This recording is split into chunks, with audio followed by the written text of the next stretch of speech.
បាទសូមអរគុណគ្រូជំរាបសួរអាយដាមអរលោកស្រីនិងកញ្ញាជាពិសេសអតិថិជនរបស់ក្រុមហ៊ុនឆ្នោត Camloto ទាំងអស់ជាទីគោរពសូមជួបគ្នាសាជាថ្មីសម្រាប់ការចេញលទ្ធផលឆ្នោតរបស់ក្រុមហ៊ុនឆ្នោត Camloto ហើយថ្ងៃនេះក៏ជាការចេញលទ្ធផលឆ្នោតលើកទី440ដែលរង្វាន់ជ័យផលសម្រាប់ឆ្នោត Lotto Lucky 636គឺការឡើងរហូតដល់71លាន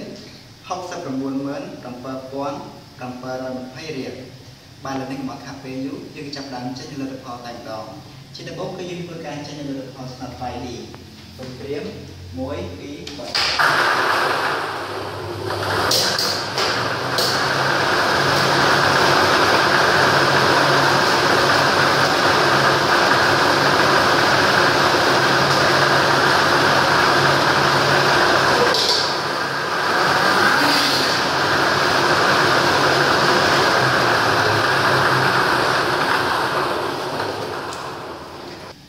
បាទឥឡូវនេះលទ្ធផលឆ្នោត 5D បានចេញមកហើយដូច្នេះខ្ញុំសូមធ្វើការប្រកាសលទ្ធផលតែម្ដងដែលក្របពីប៉ុងទី1គឺមានលេខ9ក្របពីប៉ុងទី2គឺមានលេខ5ក្របពីប៉ុងទី3គឺមានលេខ7ក្របពីប៉ុងទី4គឺមានលេខ3និងក្របពីប៉ុងទី5គឺមានលេខ8បាទហើយសូមបញ្ជាក់ម្ដងទៀតដែលក្របពីប៉ុងទី1គឺមានលេខ9ក្របពីប៉ុងទី2គឺមានលេខ5ក្របពីប៉ុងទី3គឺមានលេខ7ក្របពីប៉ុងទី4គឺមានលេខ3និងក្របពីប៉ុងចុងក្រោយគឺមានលេខ8បាទឥឡូវនេះយើងឈានទៅដល់ការចេញលទ្ធផលឆ្នោត Lotto Lucky 636វិញម្ដងបាទសូមត្រៀម1 2 3ប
ាទឥឡូវនេះលទ្ធផលឆ្នោត Lotto Lucky 636បានចេញមកហើយដូច្នេះខ្ញុំសូមធ្វើការប្រកាសលទ្ធផលតែម្ដង